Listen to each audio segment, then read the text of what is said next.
I remember when I got into the wine industry, right?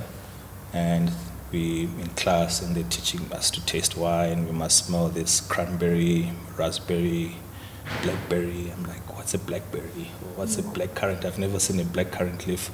But for me, when I smelled the wine, it really smelled like, indigenous fruits that I grew up in Zimbabwe in the rural, like the monkey gland, or we call them matoe or matamba, matunduru. I'm sure in your village you've got your fruits. And for me, I got this sense of like pride and joy when I could smell that in a wine. Yeah. And when you understand that in the wine making process, it's not like we're putting strawberries or raspberries into wine. It's like association. So we always say the wine smells like strawberry, smells like raspberry. But if you've never eaten a pineapple, smelt it, you'll never then pick you it can't up, make right? that connection. So that part used to infuriate me. Like, okay, why can't I, describe wine in my own thing? Welcome to Chefing Beyond the Kitchen. I'm your host, Mogau. Join us for conversations with amazing people doing amazing things in food.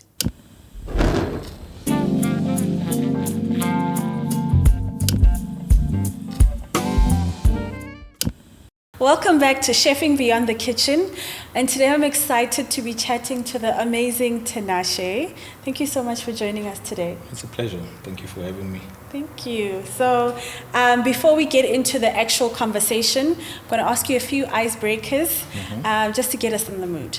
Awesome. Icebreakers. Yeah. So tell me, when's the last time you smiled and why, apart from right now? From right now? Yeah. Jeez, actually on my way to here. Yeah. I kind of remember that me and you were on the same, was it African Voices, CNN? Oh yeah. And I remember I was still working for the test kitchen. I'm not sure if you had gone on your own already. Yeah. But I just started my wine brand, but I was still working. And it's like 6 years later, so I'm like, okay, now I'm sitting with her. It made me sound a bit. Incredible, full circle. Yeah, it is. Yeah. And then what's your favorite thing right now? And you can't name a wine. Well, favorite thing to do? A favorite anything that you like or love right now? Could be a person, a thing to do. I'm kind of obsessed with farming at the moment. Yes. So I've got a farming ginger and turmeric going on. At home, I've got a mini garden. I've got ginger, turmeric, tomatoes. I'm kind of enjoying getting my hands dirty. I'm actually also doing worming. So Yeah. Okay, we're going to circle back to that farming later in this conversation. Tell me the 3 people you would want to host for dinner and why. That's a tricky one. Probably on a food side, I would love to sit on a table with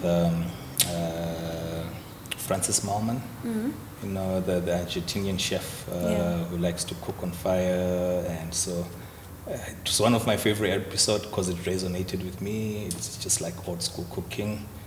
He loves wine and probably will be opening my Hurudza, my big red bottled wine with some steaks and chimichurri. Who else? Maybe on a business side, I would probably want to sit with Yvon Chouinard.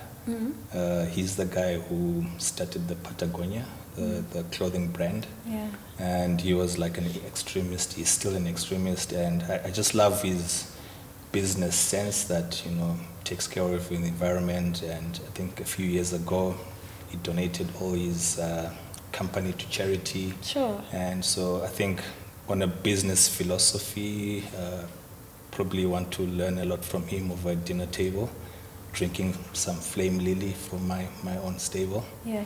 The last one, it's just out of probably, I wish I would have sat with my grandmother, my late grandmother on the table. It's just like now I'm understanding her and appreciating her. I enjoy eating her food when I was growing up. I enjoyed visiting her in the rural.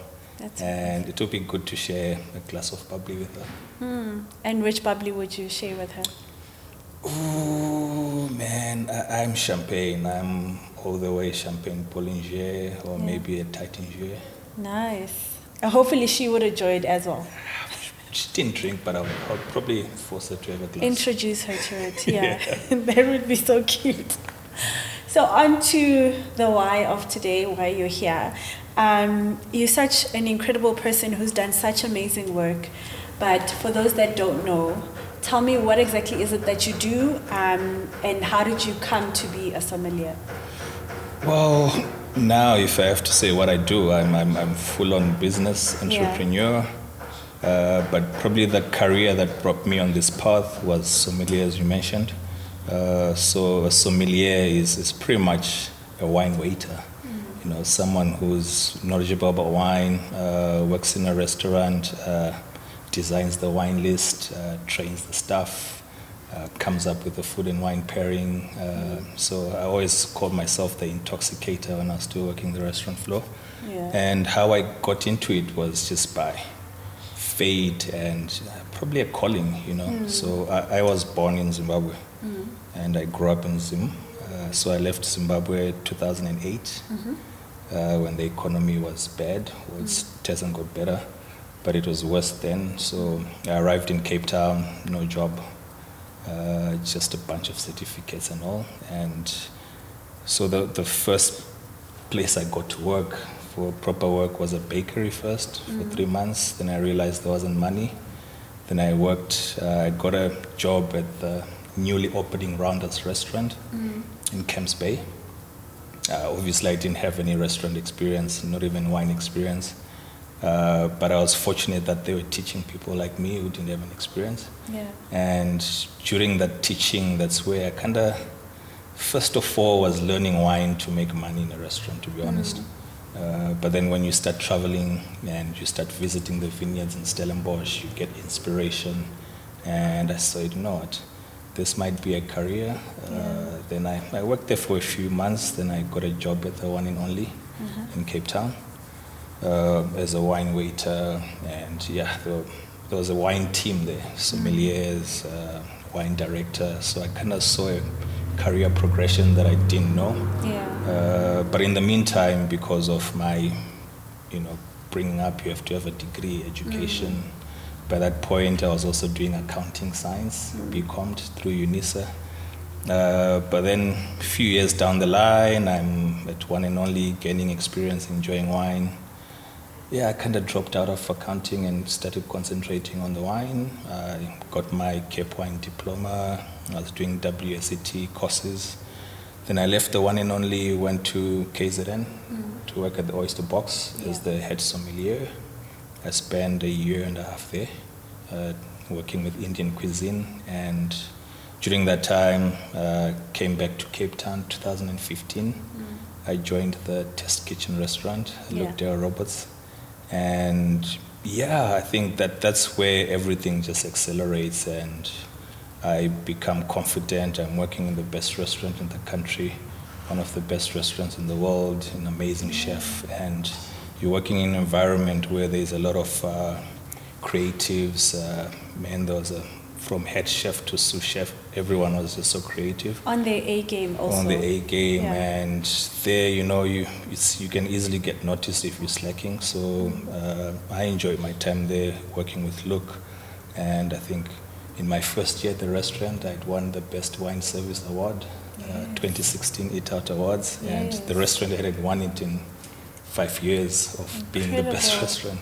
So yeah, I think in that conversation, I clearly remember after that award, it was in November, then January we're starting the year, Luke Dell sat with me and it's like, Tinashe, man, you've been here for a year already, you've done so much, now I'm worried if you're gonna leave me or how can I keep you happy here?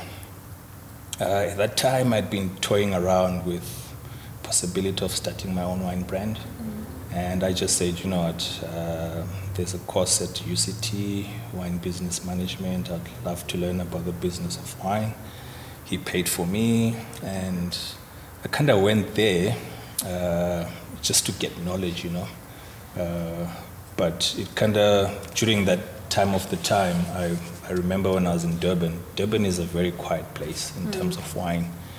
and I would do my job nicely, but I would have lots of time to sit around and think what I wanted to do in the wine industry. Of course, I was a sommelier, but I felt there was more to it, especially on the business side. And I started writing about a wine brand, owning a wine brand somewhere. So when I went to the business school, it kind of helped me a bit. Yeah. And when I finished, I wanted to start a business plan in the restaurant, and he was like, no, you might as well start your own. And that's where I said, okay, that's fine. I had the backup of the restaurant to sell the wine. Then I went about looking where I could make the wine and launched the wine brand around 2017, still working for the restaurant. Then a few years down the line, I left the restaurant and started concentrating on the business, which I run now. Incredible. The one thing that you are touching on that I'm interested to chat about is the role of mentorship in one's success. I mean, it sounds to me like Chef Luke Del Roberts was really instrumental in not only the beginnings of, Kumusha brand, but the businessman that you are today. Yeah, I mean, it's very important, right? And nowadays I do get messages of people saying, okay, can you please mentor me? But from my take is, I've never had a mentor where I just like, okay, I'm sitting with you down, teach me this, how do you do this? I don't think that's how it works. So if I look at myself, I'm the kind of person who'd recognize someone, for instance, Luke Del Roberts, and be like, I like the way he treats his stuff. I like the way he does business, and I bounce ideas around with him, and it's almost like a de facto mentor, but mentorship from learning. I always feel success leaves clues. So if you just like, it can be a book or reading a biography of someone you learn, but I think people kind of obsess, think a mentor is someone you have to sit down with and give you notes and teach you. Maybe there are some like that, but I've learned from mentors who I aspire to be and I appreciate, and obviously I reach out to them. But it's usually, again, and what one of my old mentors say is you have to go with something. You have to provide value for someone to recognize and bring value to me. Absolutely. So I was good at my job in the test kitchen, and Luke felt he had to give more value to me. That's incredible. I feel like you are part of this new era that ushered in black sommeliers. What do you think led to this? Because I feel like all of a sudden there were all these incredible sommeliers that were black. What do you think led to this? I kind of feel when I got into the wine industry, and it's still white dominated, to be honest.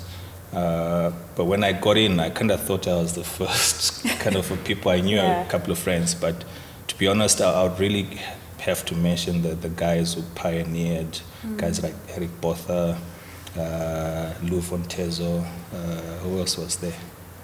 Yeah, I think those were the kind of first breed.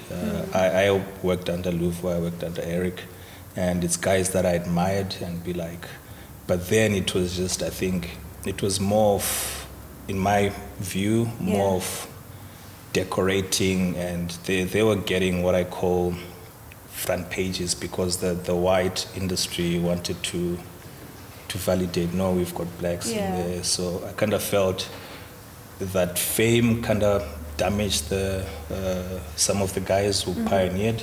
So I would say we're probably the second wave, myself and guys like Tongai, Dafana, like Malvin. We're almost like the other breed where we had studied, we had learned the industry. Renaissance of we knew the pitfalls, we were confident, and I think at the peak of I was head sommelier of Test Kitchen. Tongai was head sommelier of La Colombe. Malvin was head sommelier for the old, what's that hotel in Cape Waterfront? Cape Grace. So I think at the top of our game, it was just like that unity and that exposure and being vocal to some extent. To some extent. Yeah, to some extent. And I'm still vocal. I'm always been that black sheep amongst the the sommelier industry because I just worked against the norm, if you say so. Yeah.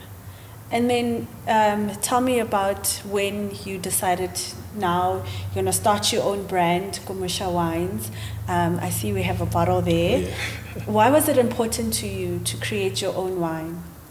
I think for me, is get asked that question, and sometimes it's easy to like Steve Jobs said, it makes sense when you connect the dots. I remember when I got into the wine industry, right, and we in class and they're teaching us to taste wine. We must smell this cranberry, raspberry, blackberry. I'm like, what's a blackberry? Or what's a blackcurrant? I've never seen a blackcurrant leaf.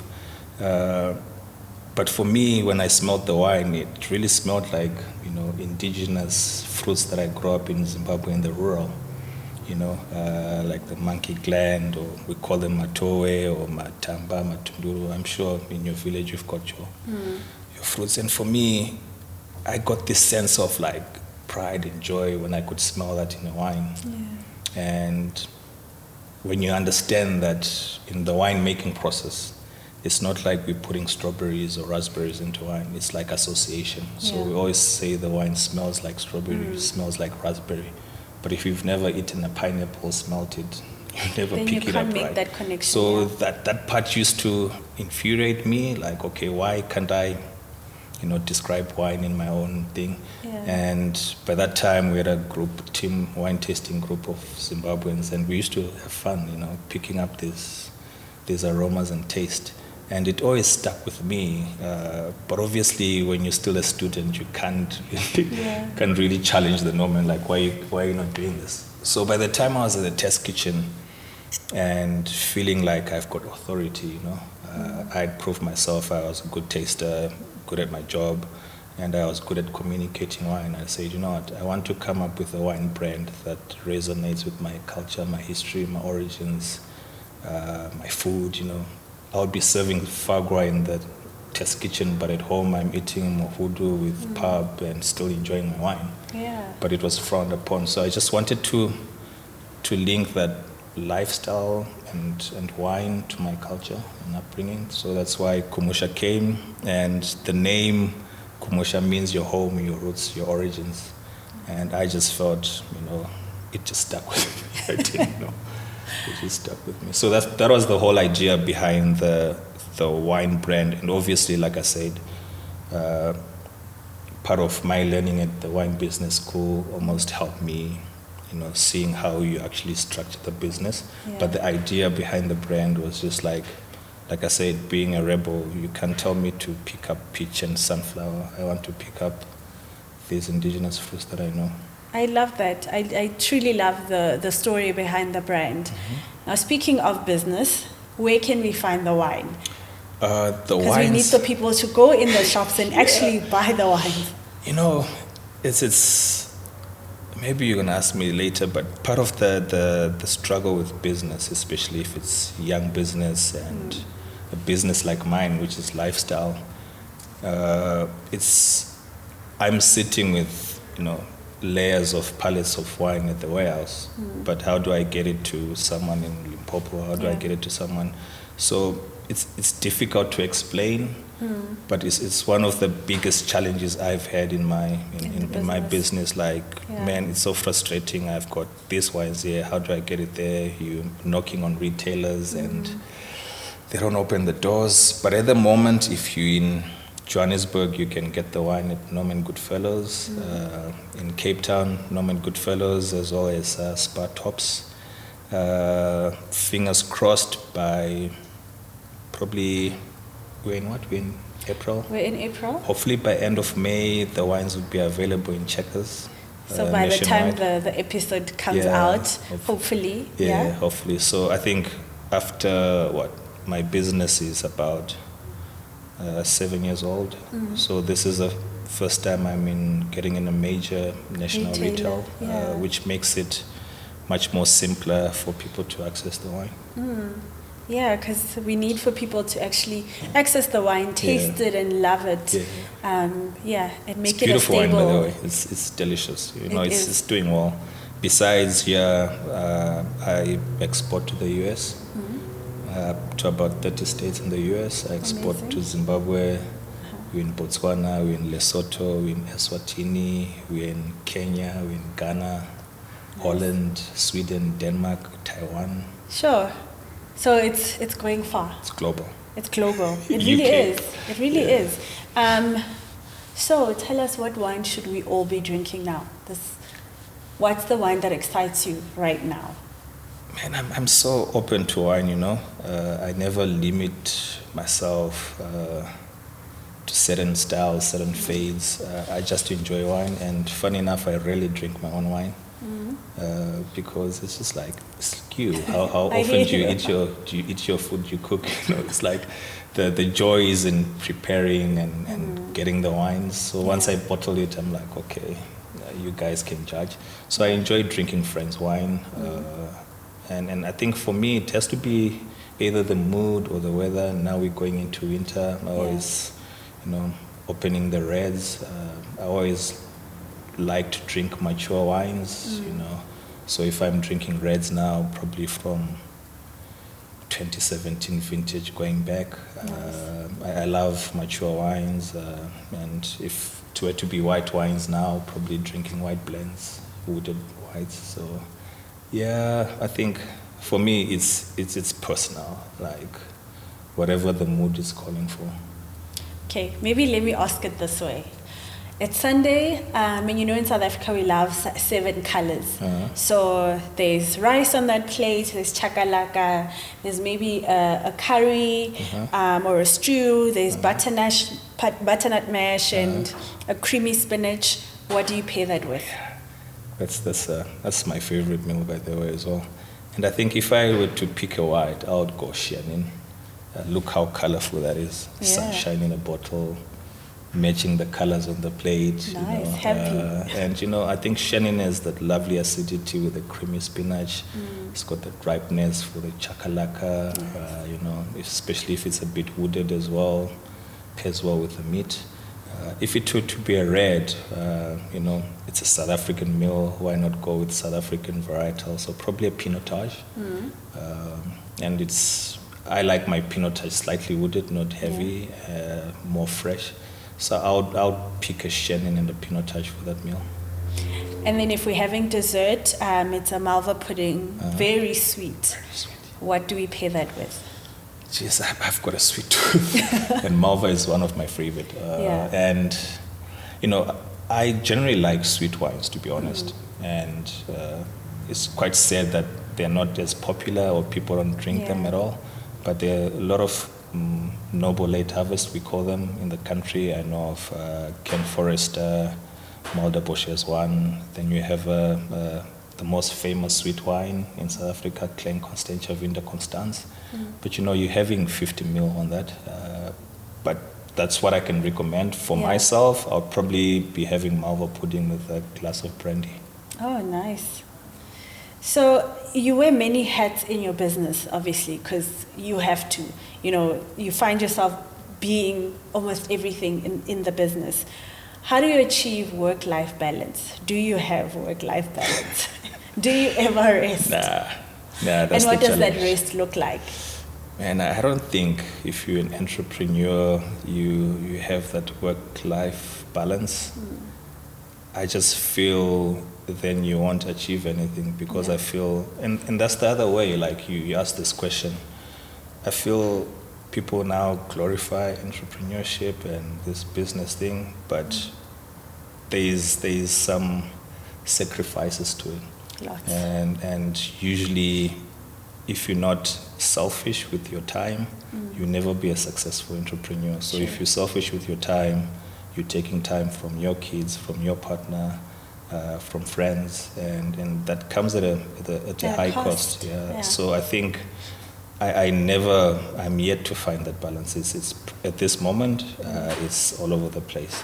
But I try to, when I'm home, which is Joburg, spend time with family. I've got a little daughter, 3 years old, and when I'm on travels, I can be away for 2 months or a month, and even if I'm here, I can be busy. So I think it's it's quite difficult to balance on top of that, you know.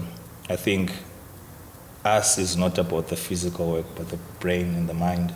My mind is constantly thinking, and okay, this promotion, how can I sell this wine? Okay, that person hasn't paid me. Okay, how can I get a new lead? So that, for me, ways I found that help. I take morning runs every day, like a hour run, and it's the only time that my brain like clears, and I'm like thinking about nothing but pain. And I think it revitalizes your brain. But if you were to ask me, I think that's the one bad part about entrepreneurship. Yeah, it's hard to find that harmony. Yeah, probably later on in life, I hope so. When fingers crossed. Yeah, it has to. It has to. It has to. Yeah. And you spoke about farming. Tell me about that. Where are you farming? What are you farming? Why are you farming? Farming kind of goes full circle, you know. I think my grandfather was we call him a Huruza in Shona. It's like a master farmer. So they were subsistent farmers working, but he was very skillful. Like he grew cotton, tobacco, and I would visit him on holidays when I was a young kid, but never appreciated it then. And I don't know if it's the same in South Africa, but in Zim, my parents' generation grew up in the rural. So when they were going to school so that they could live into town, right? So when that generation came into town, no one took over from the grannies. So when my granddad was old, no one was working the farm. So the land was there. And, you know, I think when I came down to South Africa, and now I work with farms in Cape Town that are 7th generation, you know, 4th generation old, it made me feel sad that why didn't we appreciate this? And so I think if you guys should watch, it's called Blind Ambition, the movie that was part of documentary. It's actually showing on DSTV, I think so. So there's a closing scene where, you know, I'm at my grandfather's village, and I'm like, that was 2017. I'm like, one day I really want to come back and work the land, hopefully put some vineyards. And it dawned to me that I'm back on the land. You're currently doing that, I've got about 2 hectares of turmeric, a hectare of ginger. I'm putting chili. I've got cattle. I've got some cows there, and it's more of a passion thing, like, you know, giving back to the community. And you know, once you're an entrepreneur, you see opportunities as well. So I'm like, I don't know where it takes me, but it's fulfilling that I'm making the land work again.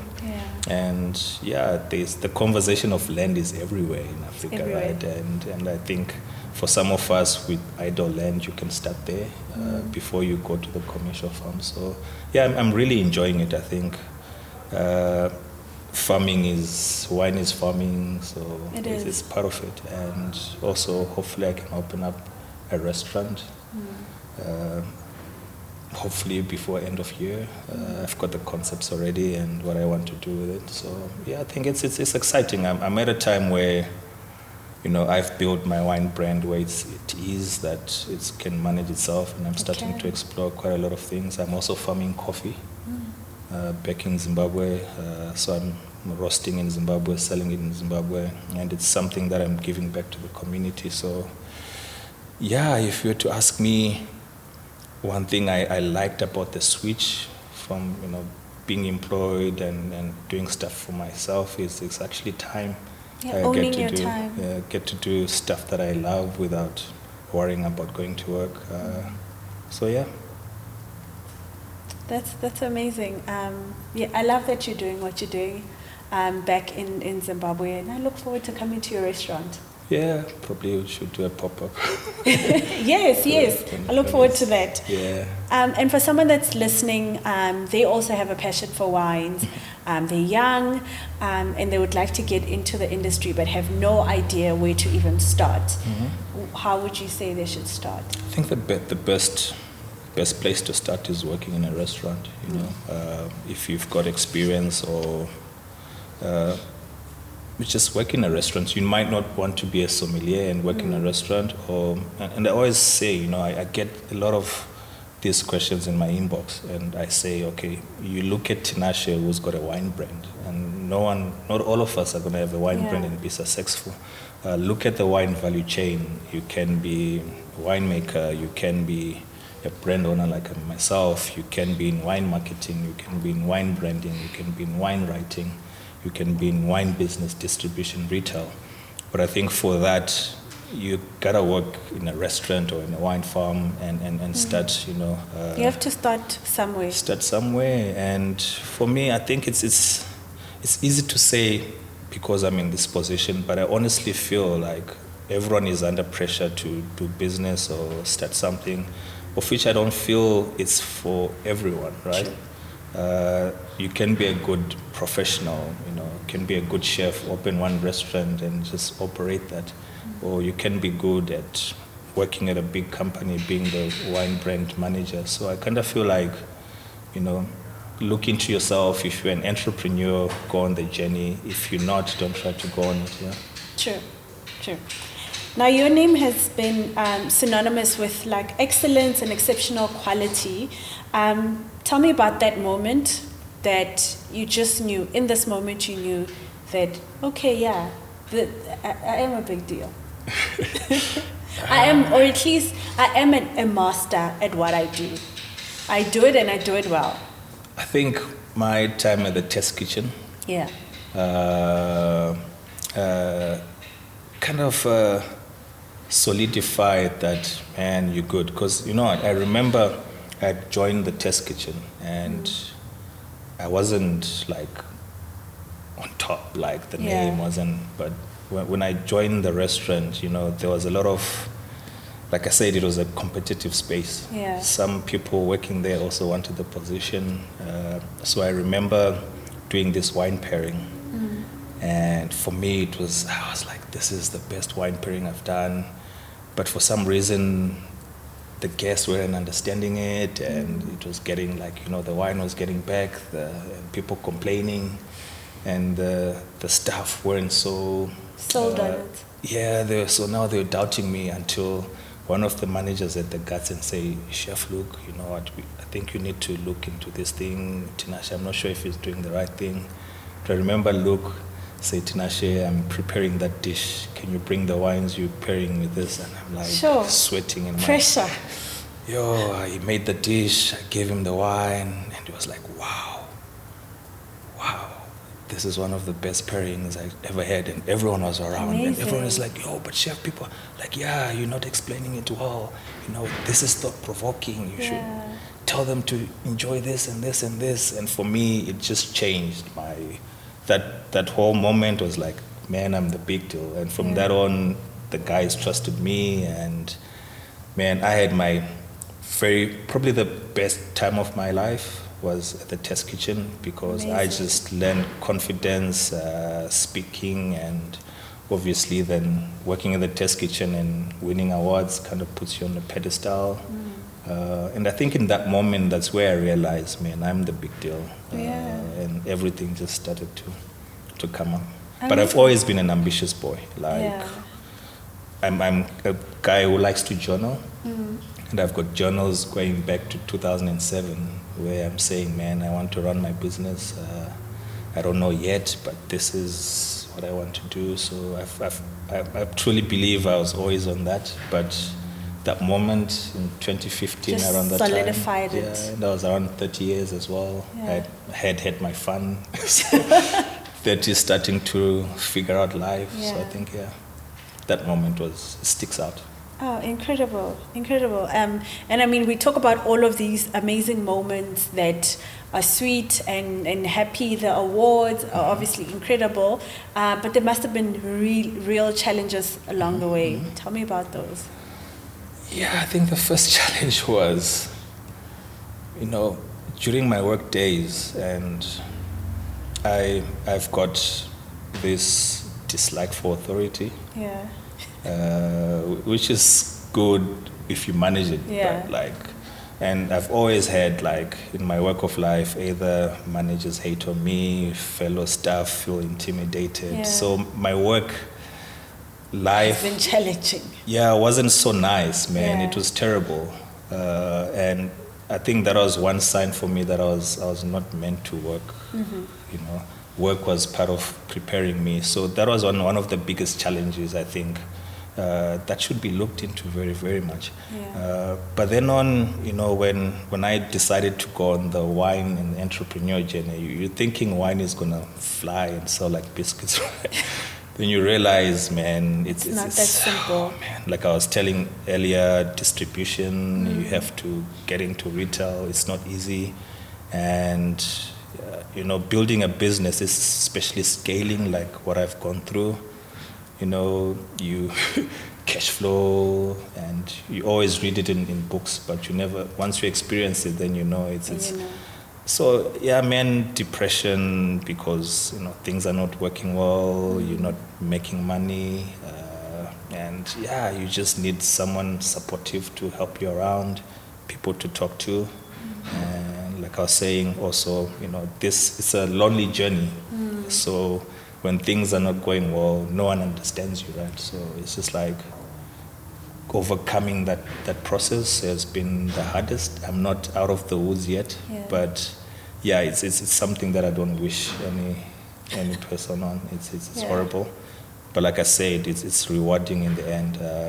I don't wish I'd gone through it, but I'm happy I did because it just built the resilience in me. And having birthed this was just an idea in my head, and you kind of go through the process of doubting, you know, telling people this is what I want, and you bring it to life, and you kind of build it now. I call it my other baby. It's a 5-year-old baby. So, it really is. And what it gives you confidence, because every idea that I have now, I have no doubt I can make it big because I've walked this is the evidence. journey. Yeah, this is evidence. And I think it's a long race. It's not all going to happen. Yeah. Never ending immediately. race, which is worrying. Like, when do you stop? We never stop. We never stop. Otherwise we die. Right? Yeah, speaking of never stopping, with so much success under your belt, what else is there that Tinashe wants to conquer? What's the next big thing? Well, man, you know, I've like I said, I've been through this whole journey, and I enjoy business. I enjoy creating. I enjoy the process. And one of the toughest things that I have is as an entrepreneur, it's difficult to convince people when you're starting. Yeah. So I want to have like this financial success, not because of my personal, I don't need much, a lot of money in my life. I'm enjoying. Well, I do. But yeah, I'm not saying, of course, money to not it worry, won't hurt. right? But I'm like, I want to have enough to invest in people's ideas, especially young guys coming through. Yeah. Because I know the process of like having an idea.